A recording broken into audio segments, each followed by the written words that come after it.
E aí o que eu falei pra vocês, a fala do Pedri. Em 27 de julho de 2020, nós tivemos essa matéria que falava o seguinte, ó, com aval de Maia, DEM e MDB se afastam do Centrão de olho em sucessão na Câmara. Você vê como o clima já estava tenso. Em fevereiro desse ano, o antagonista já havia soltado a matéria que continha o parecer do Alcolumbre, a estratégia jurídica que ele iria se utilizar para tentar validar a possibilidade de reeleição, que seria falar o quê? Quando a Constituição de 88 surgiu, os cargos do Poder Executivo não podiam tentar a reeleição. Porém, lá na PEC do governo Fernando Henrique Cardoso, permitiu que os cargos do Poder Executivo pudessem se reeleger. E aí ele fala que a presidência do Senado e a presidência da Câmara também são cargos executivos. Logo, eles deveriam ser habilitados a também recorrer, quer dizer, concorrer pelo menos uma nova vez, né? Tentar de novo. Tentar uma vez mais. Uma reeleição. Que, inclusive, é o voto do Cássio. Ele fala mais nesse sentido. Aí fala, por isso que ele fala que o Alcolumbre pode e o Maia não pode. Foi a estratégia jurídica do Alcolumbre.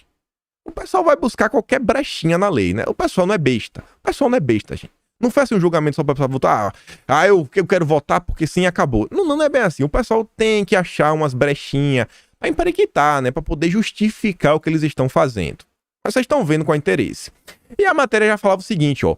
Um dos focos do movimento em curso é enfraquecer a articulação do Lira, um dos principais nomes do Centrão, e que se aproximou de Bolsonaro nos últimos meses. Então Maia ali, ó, ele já se afasta, forma ali uma base com o Alcolumbre, traz o PSDB, ele sabe que ele tem esquerda, e aí começa a ver particular para conseguir se perpetuar no poder. E aí dizia que Lira é visto como potencial candidato à sucessão de Rodrigo Maia na presidência da Câmara. Então Maia desde lá, Maia não é menino. Maia sabe com que ele está lidando. O grupo foi formado para dar força aos partidos na briga por postos importantes em comissões, ter mais representatividade, buscar unidade em determinadas votações. DEM e MDB sempre buscaram se desvincular do Centrão. Tá vendo aí? Olha só, desde lá, esse pessoal já está preocupado em segurar, em conquistar as comissões. As comissões são fundamentais para você comandar a política brasileira. Comissões, eles querem as comissões. A CCJ é a cereja do bolo, né? Cereja do bolo. Com a sucessão na presidência da Câmara se aproximando, os partidos começaram a se organizar em um movimento que pode atrapalhar os planos de Bolsonaro em ter uma base governista coesa no segundo semestre. E vocês estão vendo como esse segundo semestre, né, as coisas não andam. Realmente o Messi se organizou para garantir isso daí. Matéria de julho.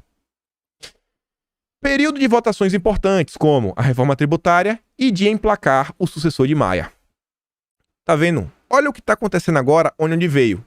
E a matéria já falava, ó, os planos de Bolsonaro. Que Bolsonaro não faz nada certo, não faz nada errado. Pô, cara, tá tentando. Agora tem muita força também, gente, contra o governo. Tem muita força de oposição. Tem muita força de oposição. Parece que o pessoal às vezes esquece disso, né? Desde que o PP, liderado pelo Lira, começou a se aproximar do governo em meados de abril. Por que começou? Por questão do Maia. Por causa de vocês. Vocês, naquela pressão das redes, geraram um desconforto tão grande que o governo conseguiu se aproximar. Assim, não, aliados, assim, que talvez não seja bom se ficar perto do Maia. Pode queimar o filme. Líderes do DEM e MDB já ensaiavam marcar posição e deixar claro que os partidos não são do governo. E essa é a narrativa que eles falam, né, para recriminar quem quer que seja o candidato do governo. Fala assim, não, a gente não pode votar nesse cara porque esse cara é o candidato do governo. Se for Lira, vai ser o Lira. Se for Marcos Pereira, vão colocar a culpa no Marcos Pereira. Se for o Eduardo Bolsonaro, não pode votar porque é o filho do presidente, ainda é o candidato do governo. Não pode. Eles querem se desvincular. Somos limpinhos. Somos independentes. Apesar da justificativa oficial ser a de ter mais autonomia nas votações, por trás dessa decisão de sair, há a intenção de construir uma candidatura à Câmara. Para isso, ao deixarem um bloco, os partidos conseguiriam enfraquecer Lira, que hoje também comanda o grupo, e construir junto à oposição um nome viável, que é o que o Maia está tentando fazer. E aí, chegamos aos vazamentos de prints. Só que esses prints são de 2018. E a memória do povo brasileiro é curta. Mas temos pessoas como a Sarita para nos relembrar o que foi que aconteceu. E vejam só, prints vazados de WhatsApp de Eduardo Bolsonaro. A Sarita falava o seguinte, ó. A notícia abaixo mostra como a eleição do presidente da Câmara é disputada e importante. Ela define os rumos da política no Brasil. Em dezembro de 2018, o grupo do presidente, que articulava contra a reeleição de Maia, foi atropelado pelo amadorismo e pela trairagem dentro do PSL. E a matéria é o seguinte: grupo de Maia quer formar bloco para demonstrar união em disputa pela Câmara. Matéria do dia 4 de dezembro de 2020. Quer dizer, desculpa, é 4 de dezembro de 2020. Isso aqui é a matéria de hoje, de agora, depois a gente mostra os prints. Então, Céu, essa matéria mostra a importância. O que é que essa matéria diz? Aliados do presidente da Câmara, Rodrigo Maia, articulam a formação de um bloco de partidário, MDB, DEM, PSDB, PV e Cidadania, para a eleição do comando da casa em fevereiro. As legendas reúnem 106 deputados. Aquela matemática que vocês já estão cansados de saber. Congressistas ainda tentam trair os republicanos e parte do PSL. Vocês também aí, né? Mais uma confirmação do que a gente falou. Galera, fiéis da balança vai ser republicanos e PSL. Tá aí. Quem vai decidir o jogo? Integrantes dessas siglas, porém, dizem que só aceitam a composição quando estiver definido quem será o candidato à presidência do grupo. Caso essas legendas aceitem o convite, o total de deputados subiria para 158. Junto a eles são necessários 257, do total de 213 para eleger, em primeiro turno, quem comandará a presidência pelos próximos 2 anos. A formação do bloco partidário na Câmara é um passo para tentar manter as alianças de Maia no poder. Olha aí. Maia vencer, ou candidato de Maia vencer, é manter as alianças de Maia no poder. Aí você entende porque o governo está tão preocupado com isso? Se ele não conseguir se viabilizar, o grupo passa a representar a sustentação política do candidato da principal ala independente ao governo. O grupo ainda espera conseguir apoio do PSL, se o partido concluir que a pré-candidatura de Bivar, presidente da sigla, não é viável. E não é. Dos 41 deputados da legenda, espera-se apoio de cerca de 20, mais ligados ao atual presidente da Câmara. Que foi o que eu falei para vocês. A nossa matemática está lá. Nenhum dos números muda, é só 20. O PSL são 24 que estão com Bolsonaro independente. Bia, Eduardo, Carol, Felipe Barros, Luiz Felipe, Daniel Silveira, Carlos Jordi, todos os pessoal que já conhecem. Então tá aí. A matemática continua a mesma, só mostrando. Maia vencer, o poder do Maia continua. A mídia tá falando aí, tá avisando, temos que defender o Rodrigo Maia. E aí chegamos nos vazamentos de Eduardo Bolsonaro. A Sarita falava, ó, com técnicas de persuasão, ego inflado e falta de visão política, Joyce conseguiu plantar desconfiança dentro do PSL. Não existe xadrez. 4D no caso, né? Existem articulações que, por razões óbvias, não podem ser vazadas. É preciso acreditar no núcleo duro que está à frente delas. E tinha uma matéria do Globo, do dia 6 de dezembro de 2018, que falava: se botar a cara, o Maia pode acelerar as pautas bombas, diz Eduardo Bolsonaro. Aqui, Bolsonaro nem tinha tomado posse, já estava eleito, e Bolsonaro já estava mexendo os pauzinhos. Em conversas no WhatsApp sobre articulações na Câmara, filho do presidente eleito revela receber ordens do pai para tocar articulações sigilosas. Vamos ver agora se o governo Bolsonaro é de 4D ou se o pessoal realmente tem um certo plano. Vamos ver o print oficial. O barraco protagonizado por integrante de PSL num grupo, iniciado na madrugada desta quinta-feira, ainda não terminou. Um novo conjunto de mensagens, obtidos pelo Globo, mostra que no início da tarde, o deputado Eduardo Bolsonaro entrou na discussão e acabou revelando um suposto plano do presidente eleito, Jair Bolsonaro, para influenciar na disputa pela presidência da Câmara. Jair já tinha 28 anos dentro do Poder Legislativo. Mais do que ninguém, ele viu vários presidentes da Câmara passar e a importância de você ter o presidente da Câmara apoiando o governo. Mais do que ele, tá lá há muito tempo. E a matéria falava que o filho do presidente eleito entrou na discussão no grupo PSL, bancada PSL 2019, por volta de 12h50, depois de uma longa troca de acusações entre ele e a Joyce, e também envolveu o Major Olímpio. Eduardo Bolsonaro revelou aos integrantes do grupo que recebeu ordens do pai para conduzir articulações na Câmara apenas nos bastidores, de modo a não irritar o presidente da casa, Rodrigo Maia. O filho do presidente eleito não esclarece nas mensagens o que anda fazendo, o que seria capaz de desagradar o presidente da Câmara, ao ponto de deflagrar votações de pautas bombas no plenário.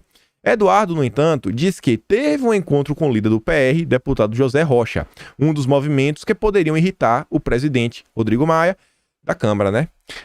Seria possível a construção de uma candidatura de oposição à reeleição de Maia. O PR de Rocha, inclusive, é um dos partidos que deve ter candidato na disputa, o deputado Fernando Jacobo. Então você vê, Eduardo Bolsonaro estava lá articulando para Jair. Vocês acham que se o Maia soubesse que Bolsonaro estava vendo já o nome para substituir o Maia ia fazer o quê? Ia começar o ano como? O que vocês acham? Vocês acham que isso aqui é o tipo de coisa... Você acha que o que está acontecendo agora, Bolsonaro devia vir a público, chegar assim, ó galera, eu sei que vocês estão muito chateados, eu sei que vocês estão muito satisfeitos com muitas coisas que estão acontecendo, alguns de vocês não estão entendendo, talvez, algumas movimentações do governo, vou explicar para vocês, vou abrir uma live. Então, ó, eu chamei aqui para conversar deputado tal, a gente vai fazer isso, aquilo, outro aqui, não sei o que, para derrotar o Maia, não sei o que, blá blá blá, tititi, o pessoal aqui do Podemos, a gente tá fazendo isso daqui. Vocês acham que isso seria bom? Vocês acham que é assim que se faz as coisas? Ou se resolve assim? E qual foi o que vazou na época? Olha o que o Eduardo Bolsonaro escrevia. PSL está de fora das articulações? Interrogação. Ele fala, ó, estou fazendo o que aqui com o líder do PR aqui agora. Ocorre que eu não preciso e nem posso ficar falando aos quatro cantos o que ando fazendo por ordem do presidente. Se eu botar a cara publicamente, o Maia pode acelerar, sabe, as pautas bombas do futuro governo.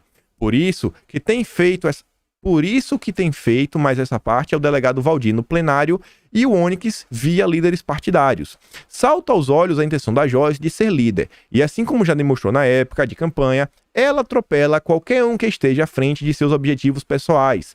Não está pensando no Brasil, como a plataforma do PSL sempre se propôs. Aconteceu de maneira bizarra com o Olímpio na época da eleição. Ela, então candidata ao Senado, se lançou sozinha ao governo de São Paulo, atropelando o Major Olímpio. E agora acontece comigo novamente.